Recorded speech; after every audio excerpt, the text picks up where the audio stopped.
Step into the mysterious world of Oakwood Valley, where June Callahan's simple life takes a dark turn after accepting a proposal from the wealthy Grant Ashford. As ancient family secrets and disturbing rituals come to light, June must uncover the truth before it's too late. Before we begin this story, comment below where you're watching from. The morning sun shone through the small window of June Callahan's bedroom. At 25, she had settled into a routine that most people in Oakwood Valley could predict. Every day she woke up at 5, helped her grandmother with breakfast, and walked to the Sweet Stop bakery where she had worked since high school.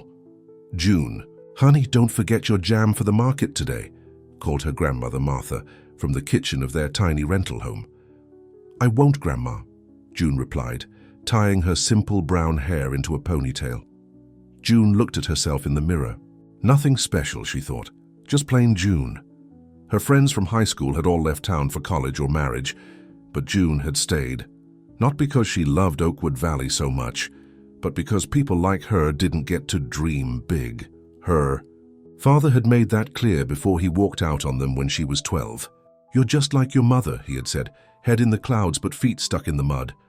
June shook away the memory and grabbed her apron. Another Saturday, another farmer's market. At the market, June arranged her homemade jams and preserves on a wooden table. Strawberry, blackberry, and her special apple cinnamon that everyone in town raved about. Mrs. Peterson bought 2 jars, and Sheriff Miller picked up his weekly raspberry. Just as June was about to take a break, a tall figure approached her booth. She looked up and nearly dropped the jar she was holding.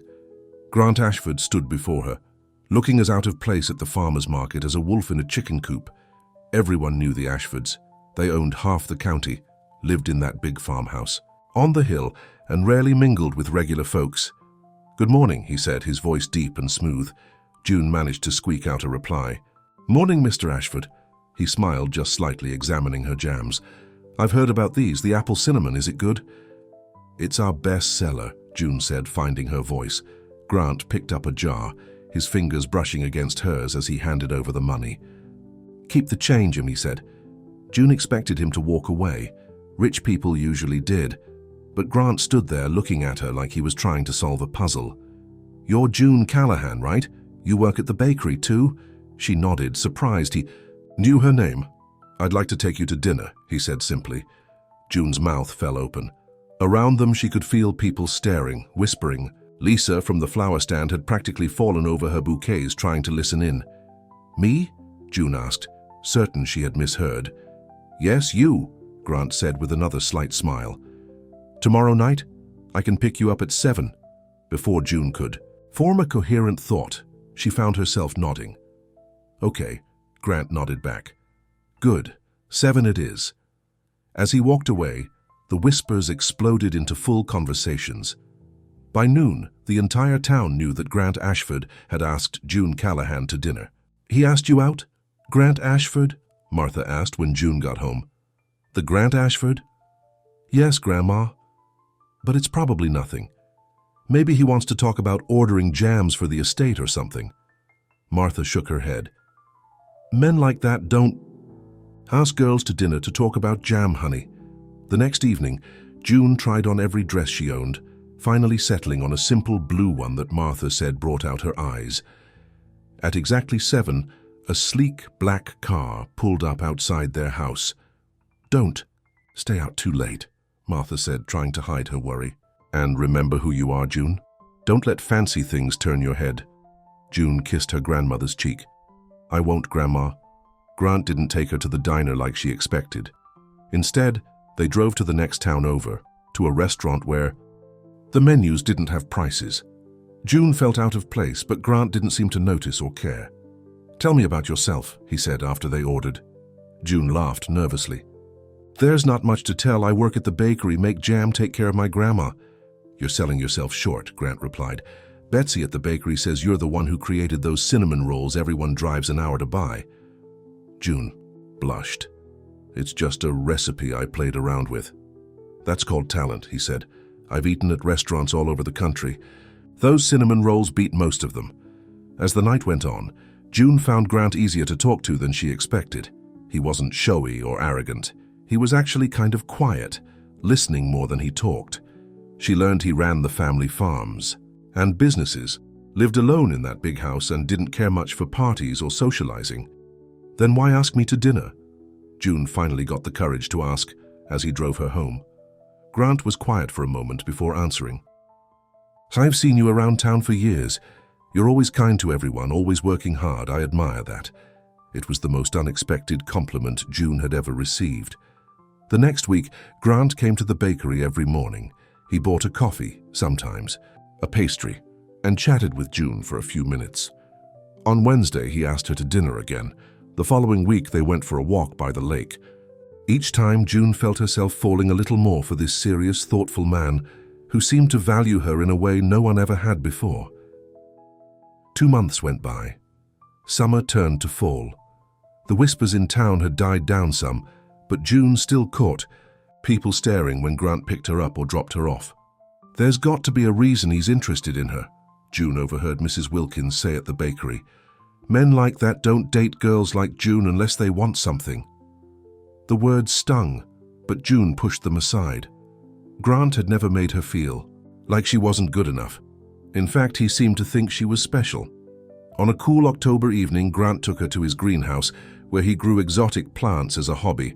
He seemed nervous, fiddling with plant tags, checking soil that didn't need checking. I want to show you something, he finally said, leading her to a corner where a beautiful rose bush grew. I've been growing this for you. The roses were a unique peachy pink color that June had never seen before. They're called June's Blush now, he said quietly. I registered the name. June's heart fluttered. No one had ever done anything like that for her. Grant took her hand, leading her to a small bench. June, I know this might seem fast, but I've never been more certain of anything. He pulled a small box from his pocket, opening it to reveal a simple but beautiful diamond ring. Say yes, and I'll give you everything, he said, his voice soft, but steady. But more than that, I'll give you the kind of love that doesn't go away. June's head spun. This couldn't be real. Things like this didn't happen to girls like her. Grant, are you sure? You're everything I want, he interrupted. You're real and kind and good. I love you, June. Will you marry me? Tears filled June's eyes as she nodded. Yes. The town exploded with gossip when they announced their engagement. Some people were happy for them. Others whispered behind their hands, betting on how long it would last. June tried not to let it bother her, but sometimes the doubts crept in. Are you really sure about this? She asked Grant one evening as they sat on her grandmother's porch. More sure than I've ever been, he replied, squeezing her hand. The week after the engagement, Grant asked June to move into the farmhouse with him. It's a big place for one person, he said, and you and Martha could have the east wing. There's plenty of room. Martha was hesitant. It's not proper before the wedding, June. We'll be in different parts of the house, Grandma, June assured her, and the wedding is only 2 months away. Finally, Martha agreed, mostly because her arthritis was getting worse and the farmhouse had no stairs for her to climb. The day June moved in, she was overwhelmed by the size of the place. The Ashford farmhouse wasn't just a house, it was an estate with multiple wings, a library, formal dining room and gardens that stretched for acres. This was my great-grandfather's study, Grant said, giving her a tour. That's the library. The east wing is being prepared for you and Martha. June tried to take it all in, but it was too much. She'd need a map just to find the bathroom. As they walked through the west wing, Grant paused at a closed door, his hand hovering over the knob before dropping away. What's in there? June asked. Nothing important, Grant said quickly. Just storage. Come on, let me show you the gardens. That night, alone in her new bedroom, June couldn't sleep. The house made strange noises. The bed was too soft. Everything felt wrong. She decided to go to the kitchen for some tea. As she passed through the main hall, she noticed Mrs. Fletcher, the housekeeper, collecting papers from the fireplace. Oh, Miss June, I didn't expect anyone to be up at this hour, the older woman said, quickly stuffing the papers into her apron pocket. I couldn't sleep, June explained. What are those? Just some old letters Mr. Grant wanted burned, Mrs. Fletcher said, not meeting June's eyes. Nothing to worry about. But as June continued to the kitchen, she couldn't help wondering what letters Grant would want destroyed. The next morning, June woke to find a beautiful breakfast spread waiting for her. Grant had already left to check on the farms, but he'd left a note saying he'd be back for dinner. June decided to explore the house more thoroughly in daylight. Martha was resting, so June wandered alone, marveling at the paintings and antiques that filled the rooms. In the library, she found photos of the Ashford family through the years, Grant as a boy with his parents, Grant at college graduation, but nowhere could she find recent family photos. "His parents passed 5 years ago," said Mrs. Fletcher, appearing suddenly behind June. "Terrible car accident. Mr. Grant doesn't like to be reminded." "I'm sorry, I didn't know," June said. "There's a lot about this house and this family that people don't know," Mrs. Fletcher replied, her voice strange. "Mr. Grant keeps things close to his chest." Later that week, June met some of the townspeople who worked at the estate. They were polite but distant, looking at her with the same mix of awe and pity she'd noticed since the engagement. When she mentioned it to Grant, he shrugged it off. "People gossip. It doesn't mean anything." "But what are they gossiping about?" June pressed. "Is there something I should know?" Grant took her hand.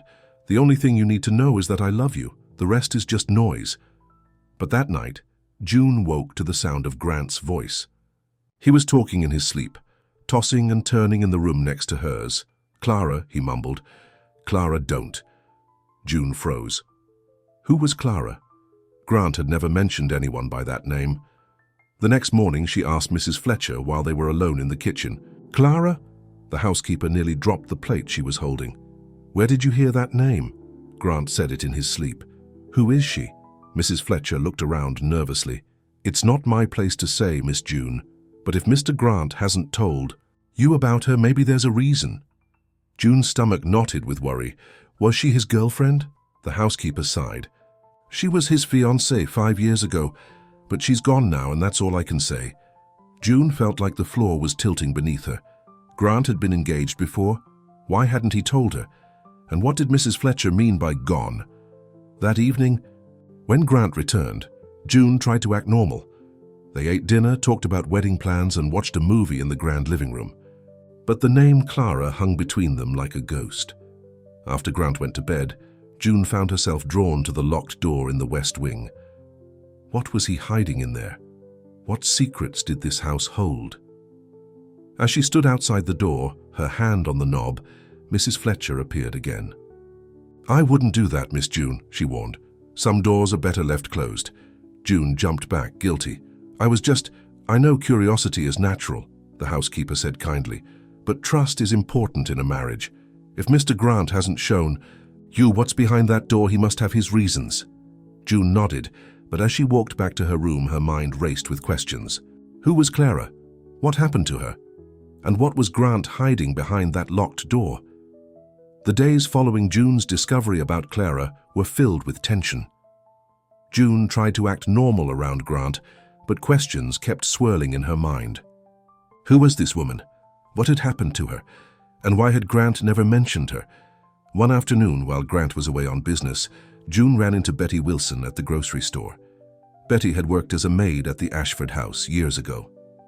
"I hear congratulations are in order," Betty said with a thin smile. "You're a brave girl moving into that house." "What do you mean by that?" June asked, her heart racing. Betty looked around before leaning closer. "I just mean, it must be hard, living in the shadow of, well, you know." "Clara?" June whispered. Betty's eyes widened. "So he told you about her? That's a surprise."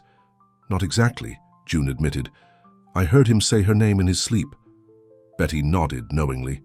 "That makes more sense. Grant Ashford isn't one to volunteer information, especially about that." "What happened to her?" June asked, desperate for answers. "Nobody knows for sure," Betty replied. "They were supposed to get married. Everything was planned, just like with you. Then, the night before the wedding, Clara disappeared. No note, no goodbye, nothing. Her car was still at her apartment, but she was gone." June felt dizzy. "Gone? You mean she just left?" "That's what they say," Betty said, her voice dropping even lower. "But there were rumors. The police investigated for a while, but nothing ever came of it. Grant shut himself up in that house for nearly a year afterward. Nobody saw him. Then, he just went back to normal, or seemed to anyway." June drove home in a daze. Clara had vanished the night before her wedding to Grant. And now June was engaged to him, living in his house, planning their future together. Was history about to repeat itself? When Grant returned that evening, June wanted to confront him, to demand answers about Clara. But when she saw his tired face light up at the sight of her, the words died in her throat. She loved him. She wanted to trust him. Maybe there was an explanation that wasn't as sinister as her imagination was making it out to be. "Is everything okay?" Grant asked, noticing her distraction during dinner. "Just wedding jitters, I guess," June lied. "It's all happening so fast." Grant reached across the table for her hand. "We can postpone if you want. I don't care about the date, June. I just want you to be happy." His sincerity made her feel even worse for doubting him. "No, I don't want to postpone. I want us to be honest with each other about everything." "Of course," Grant said, squeezing her hand. "You can ask me anything." The moment hung between them. June took a deep breath. "Grant, who is Clara?" His face changed instantly. The warmth drained away, replaced by a stony expression she'd never seen before. "Where did you hear that name?" he asked, his voice tight. "You said it in your sleep," June replied. "And then I asked Mrs. Fletcher, and she told me Clara was your fiancée." Grant let go of her hand and stood up. "It was a long time ago. It doesn't matter now." "It matters to me," June insisted. "You were going to marry her, and then she disappeared. How does that not matter?" "Because it's in the past," Grant's voice rose. "Clara left me, okay? She changed her mind and ran away. End of story. But no one knows what happened to her," June pressed. "Don't you wonder where she went, why she left?" Grant's jaw clenched. "I spent a year wondering that, June. A year of my life wasted on someone who clearly didn't love me enough to stay, or even to say goodbye to my face. So no, I don't wonder anymore. I moved on. I found you." His eyes softened slightly as he looked at her. "You're nothing like her, June. You're honest, real. When I met you, I finally understood what love is supposed to feel like." June wanted to believe him. His words sounded genuine, his pain real, but something still didn't feel right. "I'm sorry," she said quietly. "I just wish you'd told me." Grant sighed, running a hand through his hair. "I should have. I didn't want to bring her into this, into us. She doesn't deserve to be part of our story." That night, June lay awake long after Grant had fallen asleep. His explanation made sense on the surface. Clara had left him, broken his heart. Of course he wouldn't want to talk about it, but June couldn't shake the feeling that there was more to the story. The next morning, Grant had to leave for a 3-day business trip. To Chicago, he kissed June goodbye at the door, holding her a little longer than usual. "I love you," he said. "When I get back, no more secrets, okay? We'll talk about anything you want to know." June nodded, feeling a mix of relief and apprehension. "I love you too." With Grant gone, the house felt even larger and more mysterious. Martha was visiting her sister for the week, and even Mrs. Fletcher had the day off. June was completely alone. She tried to busy herself with wedding planning, but her thoughts kept drifting to the locked door in the West Wing. What was Grant hiding in there? And would he really tell her everything when he returned? Or was that just something he said to buy time? By afternoon, June couldn't stand it anymore. She had to know what was behind that door. She searched Grant's desk for a key, but found nothing. Then she remembered seeing Mrs. Fletcher with a large key ring hanging from her belt.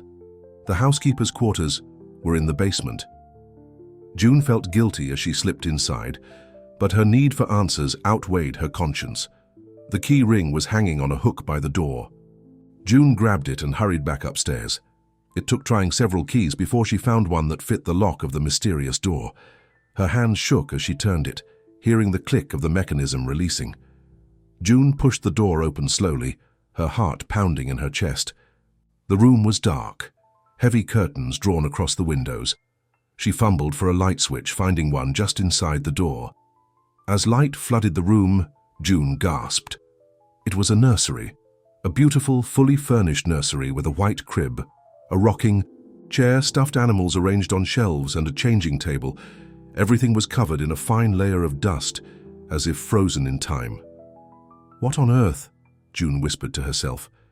She moved deeper into the room, touching the mobile hanging above the crib. It was delicate, with tiny stars and moons that would spin in the breeze. On the wall was a framed quote, "We made a wish, and you came true." June's mind raced. Had Grant been expecting a baby with Clara? Was that why they were getting married? Is that why the room was locked away? Too painful to look at after she left? As she turned to leave, something on the dresser caught her eye. A framed photograph, face down. June picked it up, wiping the dust away with her sleeve.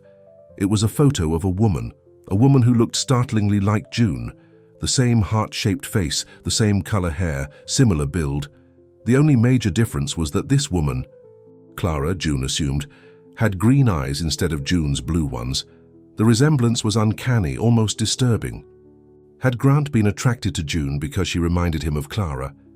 Was she just a replacement for the woman who left him? June felt sick. She put the photo back where she found it and left the room, locking the door behind her. She returned the keys to Mrs. Fletcher's room and went to her own bedroom, trying to make sense of what she'd found. When Grant called that evening to check in, June could barely speak to him. Every word felt like a lie. She told him she was tired, ending the call as quickly as possible. The next day, June went into town, needing to escape the suffocating atmosphere of the house. She found herself walking to the local library, where Mrs. Martin, the librarian, had worked for over 30 years. If anyone knew the town's history and secrets, it would be her. "Mrs. Martin," June said casually after they'd chatted about wedding plans, "did you know Clara, Grant's ex-fiancée?" Mrs. Martin's smile faded. "I did, sweet girl. Worked as a nurse at the county hospital. Such a shame what happened." "What do you think happened to her?" June asked. The librarian looked uncomfortable. "I try not to speculate, dear, but I will say it never made sense to me that she would just leave. Clara was excited about the wedding. She came in here the week before checking out books on marriage and family. She even got a book about—" Mrs. Martin trailed off, looking away. "About what?" June pressed. "About pregnancy and childbirth," Mrs. Martin said quietly. "I always wondered if maybe she was expecting. Not that she told me, mind you, but she had that glow about her." June felt a chill run through her. The nursery, the pregnancy book. It was starting to make a terrible kind of sense. "Did the police investigate thoroughly?" June asked. Mrs. Martin sighed. "They tried, I think. But the Ashfords have always had a lot of influence in this county. And Grant was so heartbroken, no. One wanted to make things harder for him by suggesting anything other than what he believed, that she chose to leave." June left the library with more questions than answers. Had Clara really been pregnant? Had she really left willingly? Or had something more sinister happened? When she returned to the house, Mrs. Fletcher was waiting for her in the kitchen. "I know you went into the nursery," the housekeeper said without preamble. "I saw that the dust had been disturbed." June's face flushed with guilt. "I'm sorry, I needed to understand." Mrs. Fletcher's expression softened slightly. No, but Mr. Grant wouldn't like it. That room is private." "Why is there a nursery, Mrs. Fletcher? Was Clara pregnant?" The older woman hesitated before nodding. "She was, about 3 months along when she disappeared. Mr. Grant had the nursery prepared as a surprise for her. He was so excited about becoming a father." "Then why would she leave?" June asked. "It doesn't make sense." "Some things in this world don't make sense, Miss June," Mrs. Fletcher said cryptically. "And some secrets are buried too deep to dig up without causing more pain." "What secrets?" June demanded. "What aren't you telling me?" But Mrs. Fletcher just shook her head. "It's not my place. All I can say is be careful. The past has a way of repeating itself in this house." That night, June barely slept. Her dreams were filled with images of Clara, the nursery, and a baby crying somewhere she couldn't reach. She woke up drenched in sweat, the housekeeper's warning echoing in her mind. The next day, June decided to visit the county hospital where Clara had worked. She told herself she just wanted to learn more about the woman Grant had loved, but deep down she was looking for something more, some clue to what really happened 5 years ago. At the hospital, June found an older nurse, named Diane, who remembered Clara well. "She was one of our best," Diane said warmly. "Patients loved her, we all did." "Did she seem happy before she disappeared?" June asked. "About the wedding and everything?" Diane's smile faltered. Mostly, yes. But that last week, something changed. She seemed worried, distracted. I asked her about it once, and she just said she'd found out something about Grant that troubled her. June's heart raced. Did she say what it was? No, and the next day she was gone. Diane studied June's face carefully. You're engaged to Grant now, aren't you? I've seen your picture in the paper. June nodded. You look a lot like her, Diane observed. Has anyone told you that? No. June lied. No one's mentioned it. On her way out of the hospital, June passed a small chapel. On impulse, she went inside, needing a moment of quiet to collect her thoughts. The chapel was empty except for an elderly man arranging flowers at the altar. Hello, dear, he said kindly. Are you here to pray? Just to think, June replied. It's peaceful here, the man nodded. I'm Father Thomas. I've been the hospital chaplain for 20 years. June introduced herself, and they chatted for a few minutes about the hospital and the town. Then, following another impulse, June asked, Did you know a nurse who used to work here named Clara? Father Thomas's face lit up with recognition. Clara Montgomery. Of course. Lovely girl. She volunteered here in the chapel on Sundays reading to patients who couldn't leave their beds. Did she ever talk to you about her relationship with Grant Ashford? The priest's expression grew serious. I can't discuss conversations held in confidence, my dear, but I will say that Clara came to see me the day before she disappeared. She was troubled, seeking guidance. About what? June pressed. Father Thomas hesitated. I can only say that she had discovered something that made her question whether she could go through with the marriage. She was torn between her love for Grant and her fear of what she had learned. And you have no idea what that was? I have my suspicions, the priest said carefully. But that's all they are, suspicions. Without proof, it would be wrong of me to voice them. June was about to press further when her phone rang. It was Grant, telling her he was coming home early. He'd be back that evening. I've missed you, he said. And I've been thinking about our conversation. You're right, June, no more secrets. When I get home, I'll tell you everything about Clara. June's fingers tightened around the phone. Everything? Yes, Grant promised. It's time you knew the whole story. June thanked Father Thomas and left the chapel. As she drove back to the farmhouse, her mind spun with everything she had learned. Clara had been pregnant. She had discovered something troubling about Grant. She had sought guidance from a priest, and then she had vanished. What would Grant tell her when he got home? The truth? Or a carefully crafted version of it?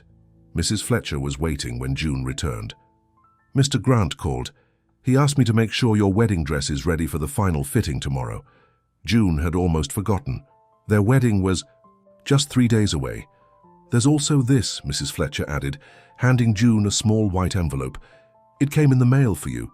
The envelope had no return address, just June's name written in elegant handwriting. June took it upstairs to her room, away from Mrs. Fletcher's curious eyes. Inside was a single piece of paper with just a few lines written on it. Meet me at the old bridge tomorrow at noon. Come alone. I have information about Clara that you need to know before you marry Grant. Your life may depend on it. June stared at the note, her hands trembling. Who could have sent it? And what did they know about Clara? She was still holding the note when she heard Grant's car in the driveway. He was home early. June quickly tucked the note into her jewelry box and went downstairs to greet him. Grant looked tired but happy to see her. He swept her into a tight hug. I've been thinking about you non-stop, he whispered into her hair. June hugged him back, torn between the love she felt for him and the growing fear that she didn't really know him at all. Let's talk, Grant said, taking her hand. Like I promised, he led her to the library, closing the door behind them for privacy. They sat on the leather sofa, still holding hands. I should have told you about Clara from the beginning, Grant started. It's still painful, even after all this time. I understand, June said softly, though she wasn't sure she did. Grant took a deep breath. Clara and I were engaged. She was pregnant. We were happy, or at least I thought we were. Then, the night before our wedding, she disappeared. No note, no explanation. Her car was still at her apartment, but she was gone. Did the police investigate? June asked. Grant nodded. Of course. But there was no sign of foul play, no evidence of kidnapping. The detective eventually concluded that she had planned her departure carefully, probably had someone pick her up. But why would she do that? Leave without saying goodbye? Grant's face darkened. I don't know, I've asked myself that question 1,000 times. The only thing I can think is that she panicked. Maybe she wasn't ready for marriage, for a baby. Maybe she felt trapped. Did you ever try to find her yourself? June asked. I hired a private investigator, Grant said. He tracked her to Mexico. She was living under a different name in a coastal town, but by the time he found her, she had moved on. She was with someone else, seemed happy. I decided to let her go, to respect her choice. It sounded reasonable. Almost too reasonable. But it didn't explain the nursery, still perfectly preserved after 5 years. And the baby? June asked quietly. Grant's eyes filled with pain. She lost it, apparently, early in the pregnancy. At least, that's what the investigator reported. June wanted to believe him. She wanted his explanation to make all her doubts disappear. But the mysterious note in her jewelry box weighed on her mind. Someone thought they knew something about Clara that June needed to hear before the wedding. Thank you for telling me, she said. I know it wasn't easy. Grant pulled her close. No more secrets between us, June, I promise. That night, as they lay in separate beds, June made a decision. Tomorrow at noon, she would meet the person who sent the note. She had to know the truth before she married Grant, whatever that truth might be. The morning dawned bright and clear. June told Grant she needed to go into town for last-minute wedding errands. He offered to come with her, but she insisted she needed to go alone. Isn't it bad luck for the groom to see the bride's preparations? She joked weakly. Grant smiled. I'll see you this afternoon then. Don't forget we have the rehearsal dinner tonight. June drove to the old bridge at the edge of town. It was a secluded spot, rarely used since the new highway went in. She parked her car and walked to the middle of the bridge, her heart pounding in her chest. At exactly noon, another car approached from the opposite side. It stopped, and a woman got out. As she walked closer, June gasped. It was like looking in a mirror. The woman had the same heart-shaped face as June, the same build, similar features, but her eyes were green, not blue. It was Clara, the woman from the photograph, the woman who had disappeared 5 years ago. Hello, June, Clara said, her voice steady. I think it's time we talked about Grant Ashford. June stared at Clara, unable to speak. The woman before her was like a ghost come to life, a ghost who looked disturbingly like herself. I know this is a shock, Clara said gently, but I had to see you. I had to warn you. June found her voice at last. You're supposed to be in Mexico. Grant said his investigator found you there. Clara shook her head. I've never been to Mexico. That was a lie, like so many things Grant has told you. She gestured to a bench near the bridge. Let's sit down. This is going to take a while. They walked to the bench in silence, June's mind racing. Clara was alive, she was here, and she looked so much like June it was frightening. Why did you leave? June asked once they were seated. You were pregnant. You were about to get married. I left because I had to, Clara replied, her green eyes intense. Because I discovered what the Ashford family was hiding, what Grant was hiding. Which is what? Clara took a deep breath. It's going to sound crazy, but I need you to listen to the whole story before you decide whether to believe me. June nodded, her heart pounding. 5 years ago, I was just like you, Clara began. A small-town girl who caught the eye of Grant Ashford. It seemed like a fairy tale. He was handsome, wealthy, kind, at least he seemed kind. He courted me, proposed to me, made me feel special, asked me to move into that big house with him. June felt a chill. The parallels were unmistakable. About a month before our wedding, I was looking for some aspirin in his desk drawer when I found an old journal. It belonged to his grandfather, Edward Ashford. I shouldn't have read it, but I did. Clara's voice trembled slightly. What I found changed everything. What was in it? June asked. Entries dating back to the 1940s. Edward Ashford wrote about a deal he made, a deal with the land itself. The Ashford lands were failing then. Crops dying, animals getting sick. They were about to lose everything. According to the journal, Edward performed some kind of ritual. He buried something in the soil of the main field, something that belonged to his wife. And after that, the land thrived, better than ever before. June frowned. I don't understand. What does this have to do with Grant? Edward wrote that there was a price for the prosperity. Every 30 years, the land would require a new sacrifice. A woman. And not just any woman, a woman carrying an Ashford child. Clara's eyes filled with tears. Edward's wife disappeared shortly after the ritual. The official story was that she ran off, abandoned the family. But according to the journal, he buried her in that field. June felt sick. That's insane. You can't possibly believe... I didn't at first, Clara interrupted. I thought it was the ramblings of a disturbed man. But then I found more. Journals from Grant's father this time. 30 years after Edward's wife disappeared, Grant's father wrote about his own sacrifice. A woman named Elaine, his first wife. No one ever talks about her in town. It's like she never existed.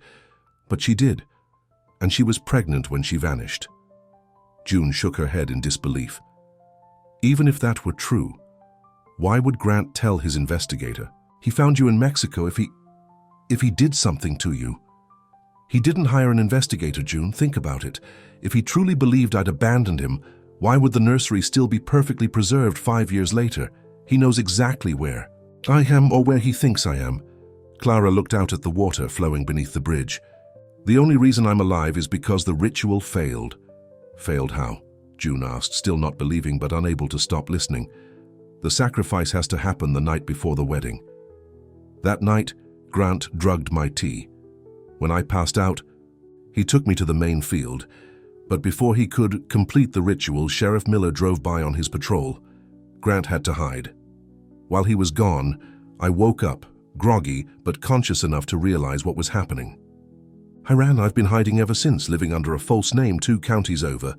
June stood up, backing away from Clara. This is crazy. Grant wouldn't... He's not a killer. He's a good man. Is he? Clara asked softly. Then why did he choose you, June? Have you looked in a mirror lately? You look just like me. Just like the type of woman his family has sacrificed for generations. Young, kind, innocent, and alone in the world except for an elderly relative who depends on you. June felt her legs go weak. No, I don't believe you. I have proof. Clara reached into her bag and pulled out a weathered, leather-bound book. I took this journal when I escaped. Read it yourself. With shaking hands, June took the book. She opened it to find pages of faded handwriting, dated entries from decades ago. Words jumped out at her. Sacrifice, ritual, the land demands payment, buried her as the moon rose. This could be anything, June said desperately. A fiction. A story someone wrote. Look at the handwriting, June. Compare it to the letters in Grant's desk. It's the same family hand. They all write alike, the Ashford men. June closed the journal, unable to read more. Why would he do this? If it's even true. He's rich. The farms are successful. Why would he need some bizarre ritual? Because he believes in it. Because his father taught him that the land's prosperity depends on it. Because every 30 years, the crops start to fail unless the ritual is renewed. Clara reached out, touching June's arm. Have you noticed anything strange about the farms lately? Areas where nothing will grow? June thought about a conversation she'd overheard between Grant and his farm manager last week. They had been discussing a field where the wheat was dying for no apparent reason. The soil test showed nothing wrong, but the plants withered anyway. The timing matters, June, Clara continued. 30 years from the last sacrifice. That's now. That's why he's rushing the wedding. Your wedding is scheduled for the exact same day mine was, 5 years to the day after I escaped. He's trying again. June felt dizzy. It was too much to take in, too horrible to contemplate. If what you're saying is true, why come forward now? Why not when he first started dating me? I've been watching from a distance. I tried to warn the other women he dated after me, but they thought I was crazy or jealous. None of them got as far as an engagement anyway. But with you, Clara's voice broke. With you, it's different. He's going through with it. The wedding is in 2 days. June sat back down, her legs no longer able to support her. What am I supposed to do with this information? Go to the police? Tell them my fiancé is planning to sacrifice me to make his crops grow? They'll think I'm insane. I know, Clara said sadly. I thought about going to them 5 years ago. But the Ashfords own half the county. The sheriff plays golf with Grant every Sunday. Who would believe me against a respected family like theirs? That's why I had to warn you myself. You need to. Leave, June. Tonight. Disappear. Start a new life somewhere he can't find you. June looked down at her engagement ring, the diamond catching the sunlight. She thought about Grant, his gentle smile, the way he listened when she spoke, how he made her feel valued and special. Could that same man be planning to kill her? Was that possible? But then she thought about the locked nursery, the strange resemblance between herself and Clara, the whispers and pitying looks from the townspeople, the dying crops in the field. I need time to think, June said finally. It's too much. I don't have time, Clara warned. The wedding is in 2 days. If I'm right, he'll try to complete the ritual tomorrow night. He's at the farm office all day tomorrow, June said automatically. We're not supposed to see each other until the rehearsal dinner. Clara nodded. Then that's your chance. Pack a bag and leave. Don't tell anyone where you're going, not even your grandmother. Just go. She pressed a piece of paper into June's hand. This is my phone number. Call me when you're safe and I'll help you figure out what to do next. June took the paper numbly. I still don't know if I believe all this. Then believe your instincts, Clara said, standing up. You felt something was wrong all along, haven't you? That's why you went looking for answers. Trust that feeling, June. With that, Clara walked back to her car. Before getting in, she turned to look at June once more. He'll tell you he loves you right up until the end. That's the cruelest part. In his mind, he does love you. He just loves the land more. June sat on the bench long after Clara's car had disappeared. Her mind was in turmoil. Part of her wanted to dismiss everything she'd just heard as the delusions of a disturbed woman. But another part, the part that had sensed something wrong from the beginning, couldn't stop thinking about the journal, the nursery, the dying crops. When she finally drove back to the farmhouse, June felt like she was seeing everything through new eyes. The vast Ashford land stretching to the horizon no longer looked beautiful. They looked hungry. The grand old house no longer seemed elegant. It seemed like a trap. Grant was waiting for her in the living room, a glass of wine in his hand. There. You are? I was getting worried. June forced a smile. Sorry.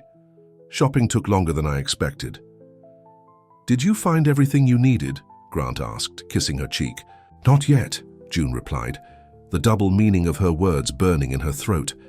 But I will. That night, June barely slept. She kept thinking about Clara's warning, about the journal, about the generations of Ashford men and their missing wives. Was it possible? Could Grant really believe in such a terrible superstition? Could he really be planning to sacrifice her to ensure his land's prosperity? In the morning, June watched Grant prepare to leave for his day at the farm office. He seemed completely normal, kissing her goodbye, reminding her about the rehearsal dinner that evening. I'll pick you up at 6, he said. Wear that blue dress. I love. June nodded, fighting to keep her expression neutral. I'll be ready. As soon as Grant's car disappeared down the driveway, June went to his study. She had to find out if Clara was telling the truth. She searched through his desk drawers, looking for anything that might confirm or refute the wild story. In the bottom drawer, locked but easily opened with a letter opener, she found a small leather-bound book similar to the one Clara had shown. June's hands trembled as she opened it. It was Grant's journal. The most recent entry was dated just last week. The wheat in the North Field is failing just as Father said it would. 30 years since the last offering, and the land grows hungry again. But this time will be different. This time, the ritual will be completed properly. June is everything. I could have hoped for pure, kind, perfect for the sacrifice. Unlike Clara, she trusts completely. There will be no mistakes this time. Tomorrow night, as the moon rises, the land will have its due. And once again, the Ashford prosperity will be secured for another generation. June dropped the journal as if it had burned her. It was true, all of it. Grant was planning to kill her, to bury her in that field. all because of some twisted belief that the land required human sacrifice. She had to leave. Now. Moving quickly, June packed a small bag with essentials. She would go to her grandmother's, sister in the next state. No one would think to look for her there. As she was about to walk out the door, Mrs. Fletcher appeared in the hallway. "Going somewhere, Miss June?" June froze. I just need to run a few errands before the rehearsal dinner."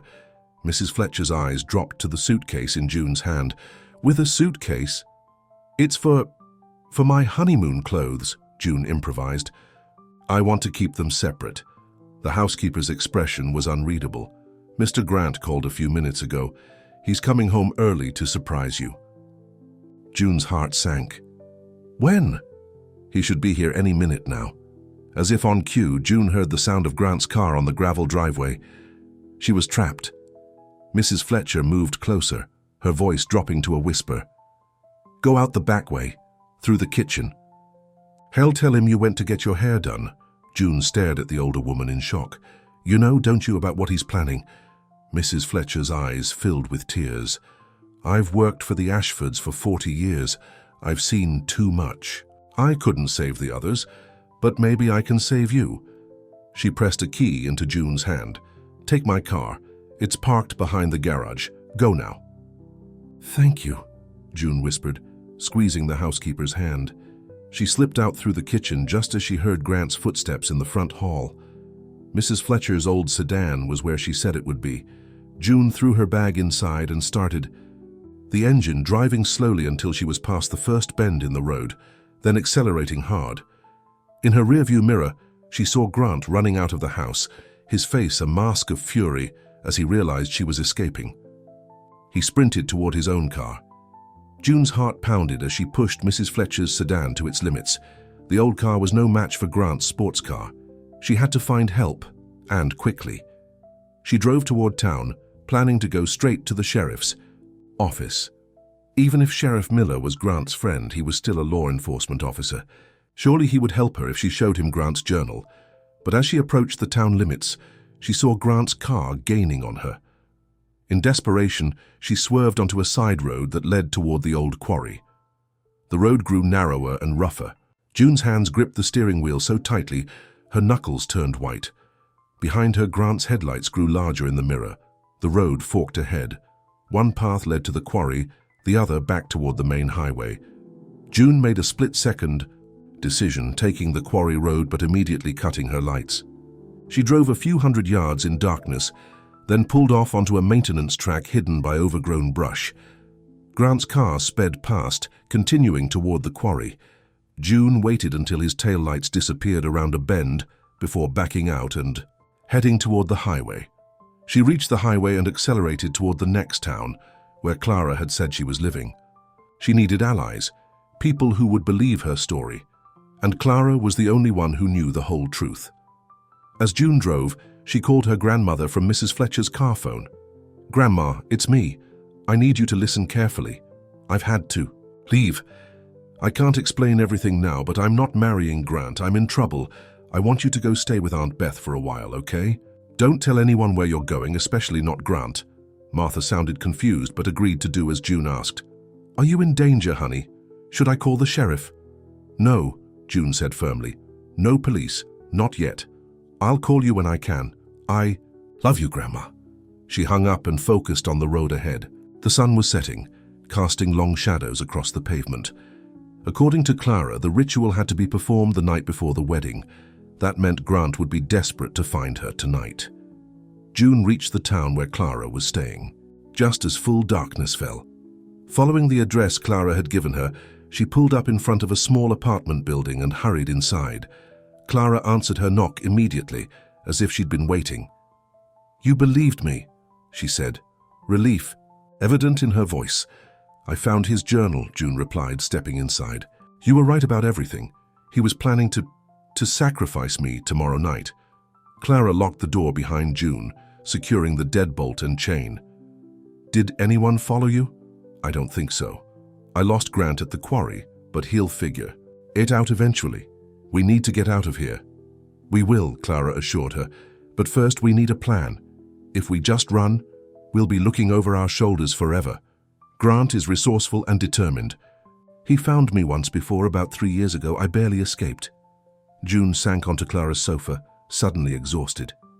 What can we do? Go to the police? They'll never believe us without evidence. We have evidence now, Clara said. Your testimony plus mine. The journal you found. And there's something else. She picked up a folder from the coffee table. I've been investigating the Ashford family for 5 years. I found records of at least 4 women who disappeared under similar circumstances, all of them engaged, or married to Ashford men. All of them reported to have run away with no warning. June leafed through the folder, her horror growing with each page. This goes back over 100 years. The pattern is the same every time, Clara said. A 30-year cycle. A young woman from a vulnerable situation, a whirlwind romance, and then a disappearance, always explained away as the woman abandoning the family. June closed the folder, feeling sick. Why hasn't anyone connected these dots before? The Ashfords are powerful. They donate to political campaigns, fund a local hospital, provide jobs for half the county. No one wants to believe they're capable of something so evil. Clara sat beside June. But now there are 2 of us. Together we might have a chance of being believed. June nodded slowly. So we go to the state police, someone outside the Ashford sphere of influence? Yes. But we need to be careful. Grant will be looking for both of us now, and he won't give up easily, especially not with the deadline looming. Just then, Clara's phone rang. She checked the caller ID and frowned. It's an unknown number. She put it on speaker. Hello? Clara? Grant's voice filled the room. I know June is with you. Put her on. June and Clara exchanged alarmed looks. How had he found Clara's number? Grant, June said, her voice steadier than she felt. It's over. I know everything. You don't understand, Grant replied, his tone surprisingly gentle. This isn't about you or me. It's about something bigger. The land requires payment. If I don't complete the ritual, everything will die. Not just the crops. Everything. It's already starting. You need help, Grant, June said. This belief, this ritual, it's not real. It's a delusion passed down through your family. It's not a delusion, Grant's voice rose. Why do you think our land thrives when others fail? Why do you think we've prospered for generations? The ritual works, and it must be completed. I'm not coming back, June said firmly, and neither is Clara. We're going to the police. There was a long pause. When Grant spoke again, his voice was calm, controlled. You misunderstand me, June. I'm not asking you to come back. I'm telling you that I'm already here. A loud crash came from the front door as it burst open. Grant stood in the doorway, phone in one hand, a gun in the other. Hello, Clara, he said, his eyes cold. It's been a long time. He turned to June. Both of you get up. We're going for a drive. Clara stood slowly, positioning herself slightly in front of June. Grant, think about what you're doing. 2 disappearances. The police won't ignore that. They won't have to, Grant replied, because no one will know you disappeared. As far as anyone's concerned, June will go through with the wedding tomorrow. And you, Clara, well, you've been gone for 5 years already. No one's looking for you anymore. Mrs. Fletcher knows, June said desperately. She helped me escape. Mrs. Fletcher has worked for my family for 40 years, Grant replied. She knows her place. And she knows what happens to people who betray the Ashfords. June felt a chill at his words. What did you do to her? Grant didn't answer. He gestured with the gun. Outside now, my car is in the back. As they moved toward the door, Clara suddenly lunged at Grant, trying to knock the gun from his hand. In the struggle, the gun went off with a deafening bang. Clara crumpled to the floor, blood spreading across her shirt. No, June screamed, dropping to her knees beside Clara. Grant looked momentarily shocked, then composed himself. That wasn't supposed to happen, but it changes nothing. Get up, June. We're leaving. She needs a hospital, June cried, pressing her hands against Clara's wound. There's no time, Grant said, grabbing June's arm and pulling her to her feet. The ritual must be completed tonight before midnight. The land won't wait. As he dragged her toward the door, June locked eyes with Clara, who was still conscious, struggling to breathe. Run, Clara whispered. When you get the chance, run. Grant forced June into his car, binding her hands with a zip tie before starting the engine. As they drove away from the apartment, June saw lights coming on in neighboring windows. Someone would have heard the gunshot. Someone would call the police. But would help come in time? They drove in silence, Grant's face illuminated by the dashboard. Lights, his expression a mixture of determination and regret. "I did love you, June," he said finally. "I want you to know that. This isn't easy for me." "If you loved me, you wouldn't be doing this," June replied, fighting back tears. "Love doesn't sacrifice people to superstition. You don't understand the burden of being an Ashford," Grant said, "the responsibility we bear. For generations, my family has been the custodian of the land. The prosperity of the entire county depends on us fulfilling our obligations. It's murder, Grant, plain and simple." He shook his head. "It's a sacred tradition, a covenant with the land." He glanced at her. "I'll make it quick. You won't suffer." June looked out the window, trying to recognize where they were heading. Not back to the farmhouse, but toward the main fields, where the ritual would take place. As they drove along the dark country road, June frantically searched for a way to escape. The zip tie cut into her wrists as she subtly tested its strength. Too tight to break. Grant had taken her phone. No one knew where she was, except maybe Clara. If she had survived, if help had come in time, she might be able to tell the police where Grant would take June. But that was a slim hope. The car turned onto a dirt road that led into the heart of the Ashford farmland. In the distance, June could see the silhouette of an old oak tree standing alone in the middle of a vast field. "That's where it happens," Grant said, following her gaze. "The sacred spot, where the ritual has been performed for generations." As they approached the tree, Grant slowed the car. June noticed something strange, a line of vehicles parked at the edge of the field. Police cars, their lights flashing silently in the darkness. Grant saw them too and slammed on the brakes. What the hell? In the glow of the headlights, June could make out figures moving around the base of the oak tree, people digging in the soil. "No," Grant whispered, his face draining of color. "They can't be here. Not tonight." A spotlight suddenly illuminated their car. A voice boomed through a megaphone. "Grant Ashford, this is Sheriff Miller. We know you have June Callahan. Exit the vehicle with your hands up." Grant's hands tightened on the steering wheel. "This is wrong, all wrong. The ritual must be completed tonight." "It's over, Grant," June said.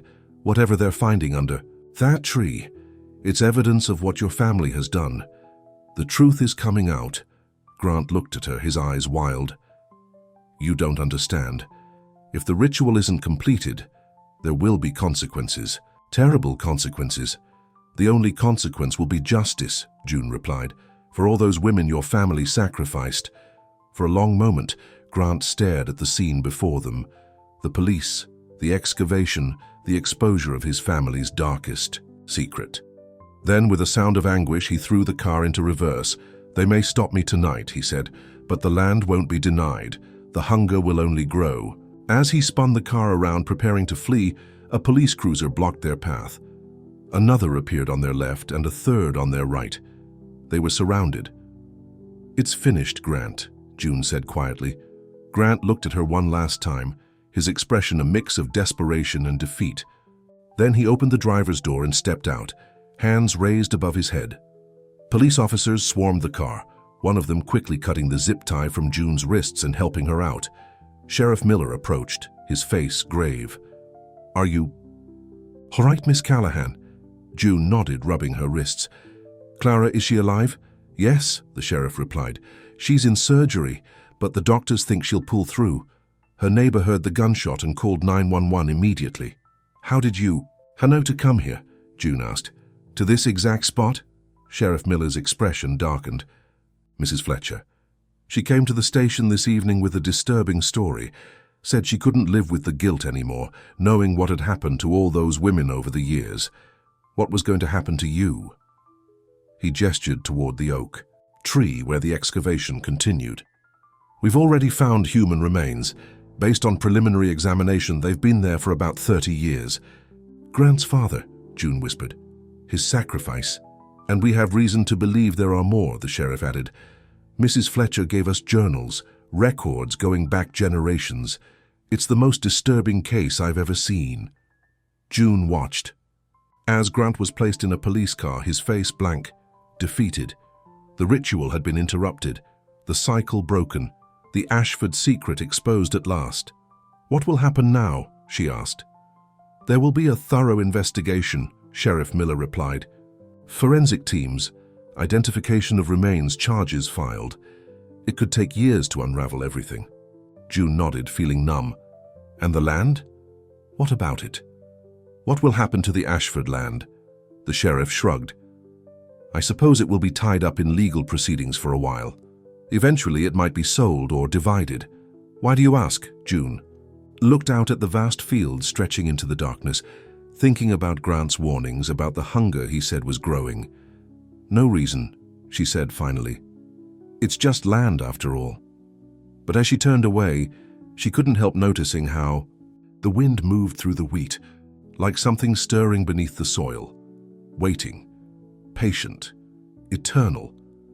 The hunger would not be denied forever. The weeks following Grant's arrest were a blur for June. The story broke nationally. Ashford burial ground, century of ritual murders uncovered. News vans filled the town square, reporters camped outside June's grandmother's house, and true crime enthusiasts flocked to Oakwood Valley, hoping to catch a glimpse of the infamous Ashford property. June stayed with her grandmother, declining all interview requests. Clara, recovering from her gunshot wound in the hospital, did the same. Together they were the survivors, the women who had escaped the Ashford curse. "You should see what they're finding on that property," Sheriff Miller told June one morning when he stopped by to update her on the case. "We've recovered remains from 6 different burial sites, all under oak trees on the Ashford land. The oldest dates back almost 100 years. "And Grant?" June asked, her voice steady despite the chill that ran through her whenever she said his name. Still not talking except to his lawyer, but the evidence speaks for itself. The journals, the remains, Mrs. Fletcher's testimony. The sheriff shook his head. "The whole Ashford family history is being rewritten. They weren't respected landowners. They were murderers, generation after generation." June nodded, looking out the window at the reporters still lingering on the street. "And the farms? What's happening to the land?" "Strange thing about that," Sheriff Miller said, frowning. "Ever since we interrupted that ritual, the crops have been failing, not just in a few spots now, everywhere. Scientists can't explain it. The soil tests normal, but nothing will grow. Some of the old-timers in town are getting superstitious about it." June thought about Grant's warnings. The hunger growing in the land, the consequences of breaking the cycle. "It's just coincidence," she said, more to herself than to the sheriff. "Just a bad growing season." But as summer turned to fall, the blight spread beyond the Ashford property. Farms throughout the county reported failing crops, withering plants, infertile soil. The economic impact was devastating for a community that relied heavily on agriculture. Clara was released from the hospital in September. She moved into a small apartment in town, refusing to leave despite the media attention.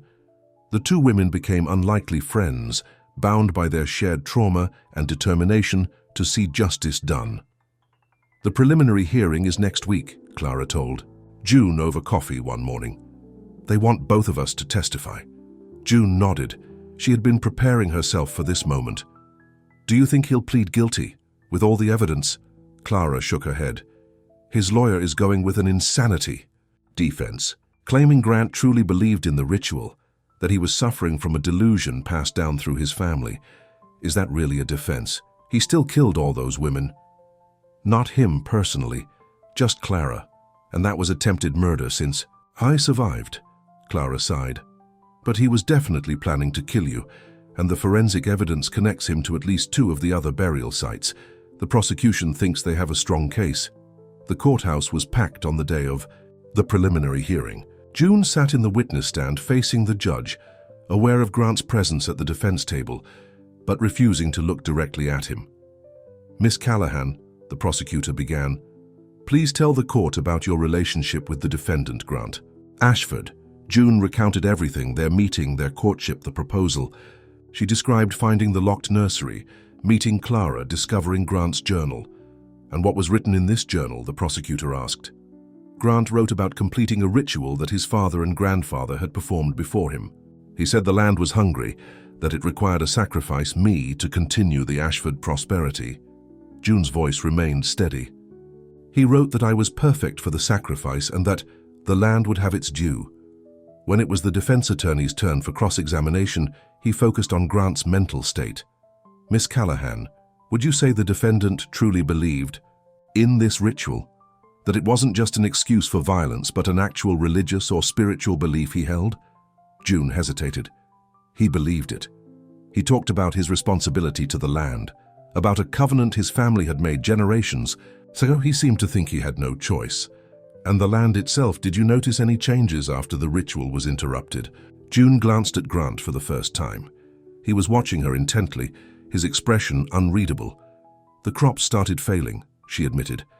"First on the Ashford property, then throughout the county." "No further questions," the defense attorney said, a note of satisfaction in his voice. As June stepped down from the witness stand, she finally allowed herself to look directly at Grant. Their eyes met for a long moment. There was no anger in his gaze, no hatred, only a deep, profound sadness and something else, something like vindication. Clara's testimony followed, her account matching June's in all the essential details. She described her own near sacrifice 5 years earlier, her discovery of the Ashford family secret, and Grant's attempt to kill her when she tried to warn June. The judge ruled that there was sufficient evidence to proceed to trial, setting a date for January. Grant was returned to custody, denied bail due to the severity of the charges and the risk of flight. Outside the courthouse, reporters swarmed June and Clara. "Do you think Grant Ashford was insane or evil?" one shouted. "Is it true the whole county is experiencing crop failures since his arrest?" asked another. "Are you worried about reprisals from Ashford sympathizers in town?" June pushed through the crowd without answering, Clara at her side. They had agreed not to speak to the press, to let the justice system do its work without the complication of media narratives. But the questions haunted June as she drove home. Was Grant insane or evil? Or was he simply continuing a tradition he had been raised to believe in? And what about the failing crops? Could there actually be a connection? That night, June dreamed of the oak tree in the Ashford field. In her dream, she stood beneath its branches as the full moon rose. The soil beneath her feet pulsed like a living thing, hungry and ancient. "The land requires payment," Grant's voice whispered in her ear. "The cycle must continue." June woke with a start, her heart pounding. The dream had felt so real, so vivid. She tried to go back to sleep but couldn't shake the image of that pulsing soil, that patient hunger. The next morning brought news that rocked the community. Grant Ashford had been found dead in his cell, an apparent suicide. He had somehow obtained a sharp object and cut his wrists during the night. "He left a note," Sheriff Miller told June when he came to inform her personally. "It was addressed to you." With trembling hands, June unfolded the paper the sheriff gave her. "June, by the time you read this, I will be gone. I've chosen to offer myself as the sacrifice in the hope that it might appease the land's hunger. My blood for yours. My life for the county's prosperity. You never understood that this wasn't about what I wanted.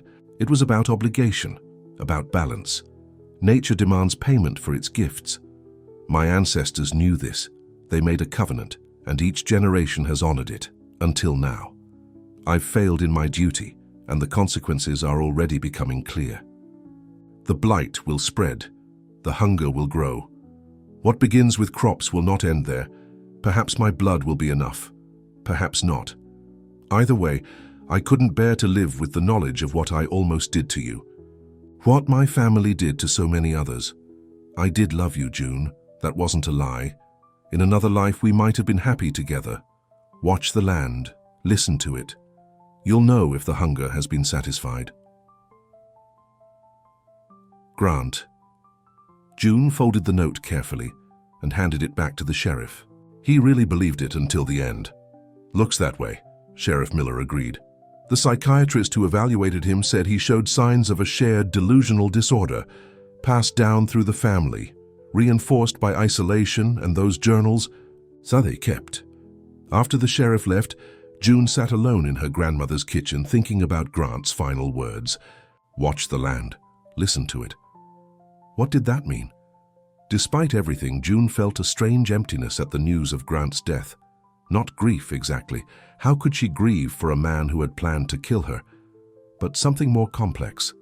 A sense of waste, of tragedy. Grant had been shaped by his upbringing, by the weight of family tradition.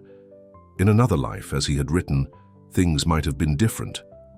The trial proceeded despite Grant's death, focusing now on the historical crimes of the Ashford family. Forensic anthropologists worked to identify the remains found on the property.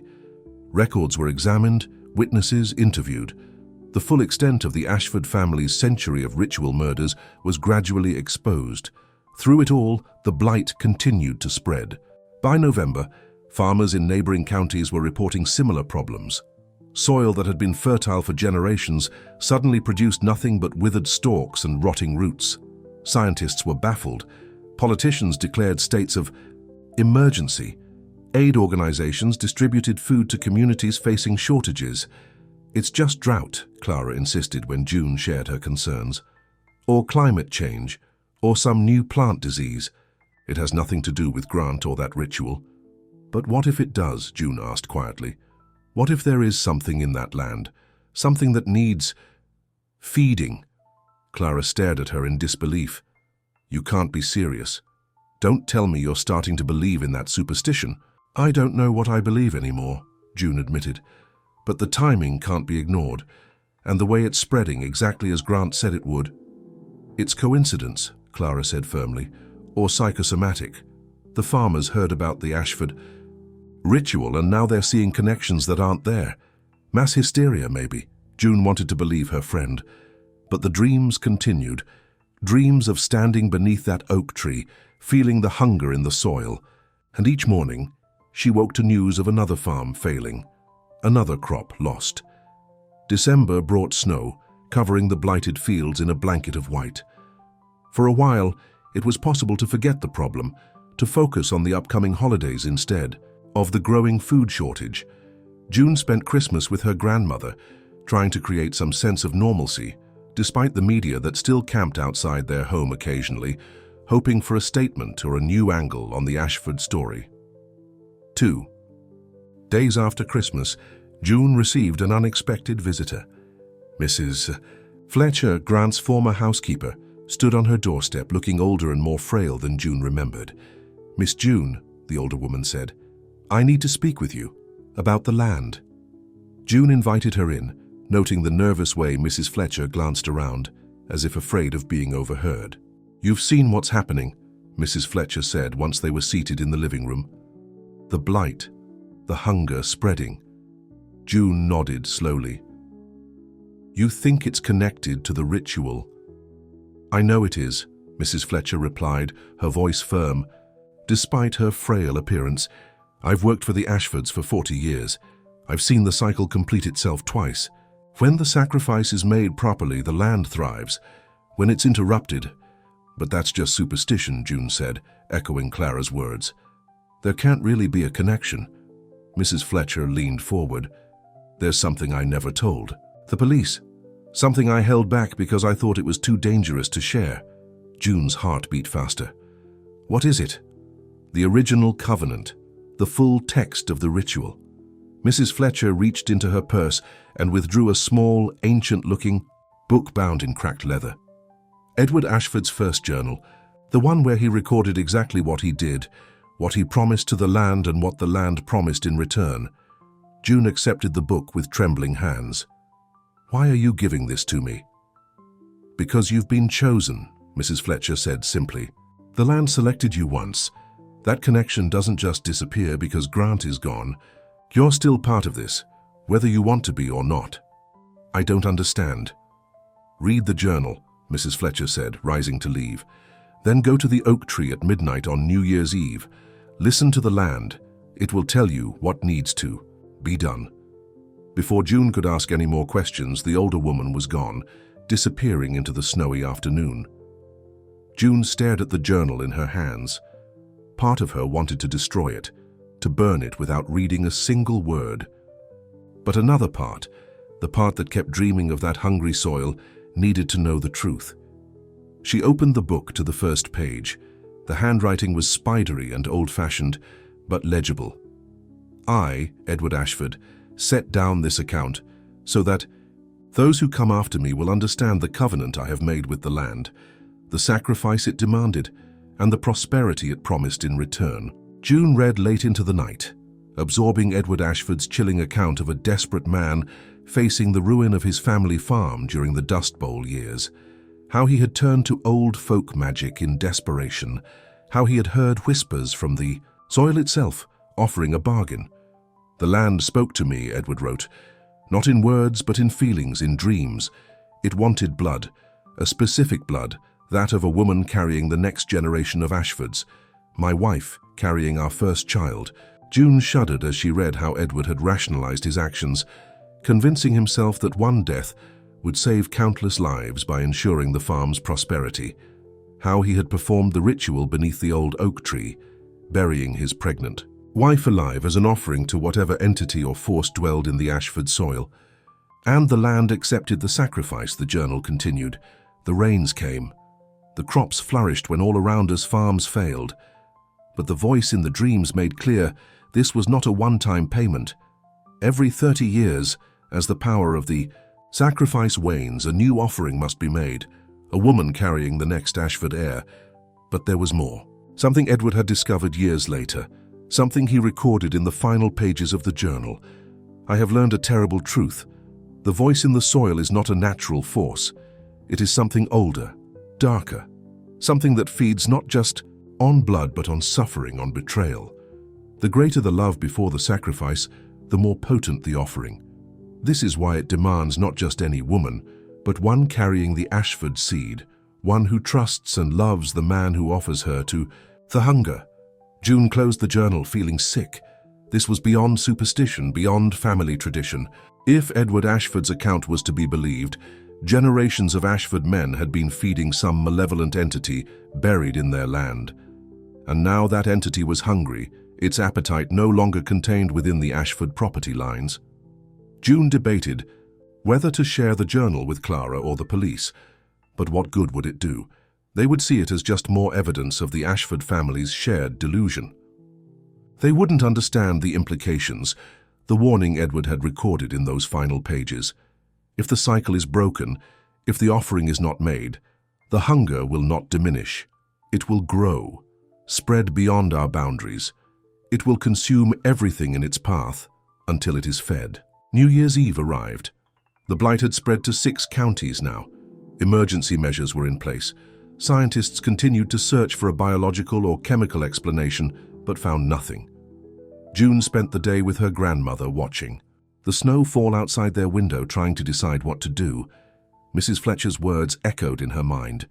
Go to the oak tree at midnight. Listen to the land. Was she really considering this? Going alone to the place where Grant had planned to kill her, where his ancestors had sacrificed so many women before? As night fell, June made her decision. She had to know the truth, had to see for herself if there was anything to these warnings, these dreams, this growing sense of dread. I'm going out for a while, Grandma, she said, kissing the older woman's cheek. Don't wait up. On New Year's Eve? Where are you going, honey? Just to meet Clara, June lied. We'll watch the fireworks in town. The drive to the Ashford property was eerie. The police tape was still up, the house dark and empty, awaiting decisions about its future. June parked at the edge of the main field and made her way through the snow toward the oak tree. The full moon illuminated her path, casting long shadows across the pristine white ground. As June approached the tree, she felt a strange vibration beneath her feet, as if the frozen soil were humming with energy. She reached the tree at 5 minutes to midnight. The excavation the police had conducted was still visible, a large hole now partially filled with snow. June stood at its edge, looking down at the place where Grant's father had buried his sacrifice 30 years earlier. I'm here, she said, softly to the night air. I'm listening. At first there was only silence. Then, as the distant church bells began to toll midnight, June felt, rather than heard, a response, a wordless communication that seemed to rise from the ground itself. filling her mind with images, sensations, desires. The hunger was real. It was ancient. It had made a bargain with Edward Ashford, but that bargain had been broken. Now it wanted payment. With interest, June gasped as the full force of the entity's anger swept through her. It showed her visions of the blight spreading. Beyond crops affecting livestock, then wildlife, then people. A slow, inexorable consumption that would not stop until the covenant was renewed. "What do you want from me?" June whispered, though she already knew the answer. The response came not in words, but in feelings. The entity wanted what it had always wanted: blood, sacrifice, payment for prosperity. But there was something else, a loophole, a choice. June saw it clearly in her mind. The original covenant had specified a woman carrying the next Ashford heir. Grant was dead. The Ashford line was broken. There would be no more Ashford heirs. Unless, with sudden clarity, June understood what the entity was suggesting. If she were carrying Grant's child, she would qualify as the sacrifice. The covenant could be fulfilled as it had been for generations, but she wasn't pregnant, had never been pregnant with Grant's child. Yet in the vision the entity showed her, there was another possibility. Blood called to blood. The Ashford remains were buried throughout the property. DNA, the modern extension of bloodlines, still existed in those remains. Science where superstition had once ruled. The entity wanted a new covenant, a new sacrifice. Not June herself, but something of hers, freely given. A symbolic offering to renew the bargain on different terms. June understood now why Mrs. Fletcher had given her the journal, why she had been drawn to this place. Not to become the sacrifice, but to broker a new arrangement, to end the cycle of death while satisfying the hunger. From her pocket, June withdrew a small knife she had brought, unsure until this moment why she had felt compelled to bring it. With a steady hand, she cut her palm, letting her blood drip into the excavated soil. "I offer this freely," she said, her voice stronger now. "My blood, but not my life. A token, not a sacrifice. In return, the hunger stops at the Ashford boundaries. It does not spread beyond. This is the new covenant." The soil seemed to absorb her blood eagerly, the red drops disappearing into the frozen ground with unnatural speed. The humming beneath June's feet intensified, then slowly faded. In her mind, she felt something like acceptance, not satisfaction. The entity would have preferred the traditional sacrifice, but acknowledgement of the new terms. A compromise.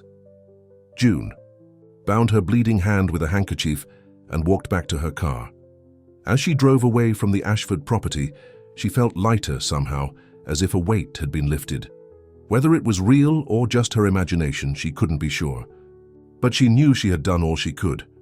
Over the following weeks, reports began to emerge of the blight's recession. Farms outside the Ashford property boundaries showed signs of recovery. Soil tests that had previously been inconclusive suddenly revealed normal, healthy conditions. Only the Ashford land remained barren, as if poisoned at its very roots. "It's a miracle," Sheriff Miller told June when he stopped by in February. "Scientists are baffled, but no one's complaining. Looks like we'll have a normal growing season after all." June nodded, absently touching the scar on her palm. "That's wonderful news." "There's something else," the sheriff added. "The county has seized the Ashford property for back taxes. They're debating what to do with it. Some want to develop it, turn it into a subdivision or a shopping center." "They can't," June said quickly, surprising herself with her vehemence. "That land should be left alone, made into a memorial for the women who died there maybe, but not developed." Sheriff Miller studied her curiously. "You seem awfully concerned about what happens to that property." June forced a smile. "Just thinking of those women. They deserve to rest in peace." Later that week, June met with Clara at their usual cafe. Her friend looked healthier now, the physical and emotional wounds of the past beginning to heal. "Have you heard?" Clara asked. "They're talking about turning the Ashford house into a museum, a memorial to the victims." "And the land?" June asked. "They're letting it go back to nature. No one wants to farm it, not with its history. And the soil tests still show it's infertile anyway." June nodded, relieved. The new covenant was holding. The hunger contained within the Ashford boundaries feeding on memories and history rather than blood and betrayal. "What will you do now?" Clara asked. "Stay in town or move away? Start fresh somewhere else?" June had been considering this question for weeks. Part of her wanted to leave to put the whole Ashford nightmare behind her, but another part felt responsible somehow, connected to that land and its secrets. "I think I'll stay," she said finally. "Someone needs to remember what happened there, to make sure the story isn't forgotten or twisted over time." Clara reached across the table, squeezing June's hand. "You're braver than I am. I'm moving to California next month. Too many ghosts here for me." They said their goodbyes a few weeks later, promising to keep in touch. June watched Clara's car disappear down the road, carrying away the only other person who truly understood what had happened with Grant, with the Ashford family. Spring came, bringing new growth to the county, everywhere except the Ashford property, which remained a barren reminder of its dark history. June visited occasionally, standing beneath the oak tree, feeling the muted hunger in the soil, contained now, manageable, the new covenant holding. On the one-year anniversary of Grant's proposal, June found herself drawn to the farmhouse. It stood empty still, preserved as evidence while the legal proceedings continued. Yellow police tape fluttered in the breeze, a stark contrast to the flowering trees that lined the driveway.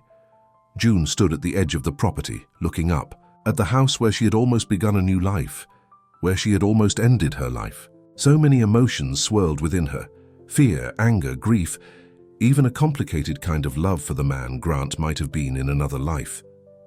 As she turned to leave, a movement caught her eye, a single green shoot pushing up through the barren soil near the edge of the property. June knelt to examine it, touching the tender leaf with a gentle finger. Life returning to the Ashford land. Was that possible? The shoot seemed to pulse under her touch, responding to her presence. June jerked her hand back, suddenly uncertain. Was this a sign of healing, or something else? She rose and backed away, watching as the shoot seemed to wilt, slightly without her proximity. A connection still existed between her and this land, this hunger. The drop of blood she had offered had created a bond that might never fully break. June walked to her car, glancing back one last time at the house, the fields, the single green shoot fighting to grow in poisoned soil.